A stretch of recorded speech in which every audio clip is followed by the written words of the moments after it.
نبی صلی اللہ علیہ وآلہ وسلم اور 1400 صحابہ عمرہ کی نیت سے مکہ گئے۔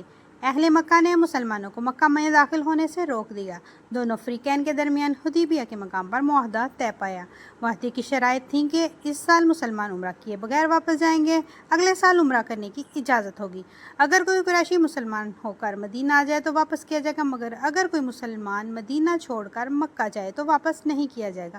دونوں فریقین 10 سال تک جنگ نہیں کریں گے۔ بظاہر سخت شرائط تھیں، بہت سے صحابہ کو یہ معاہدہ ناگوار لگا، لیکن نبی صلی اللہ علیہ وآلہ وسلم نے اللہ کے حکم سے صبر کیا۔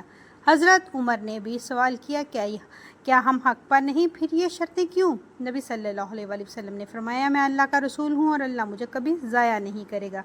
اس معاہدے کے بعد دشمنی کام ہوئی اور لوگ سکون سے اسلام سننے لگے۔ اگلے 2 سال میں اتنے لوگ مسلمان ہوئے جتنے پچھلے 19 سال میں نہیں ہوئے تھے۔ یہی معاہدہ دراصل فتح مکہ کی تیاری تھا۔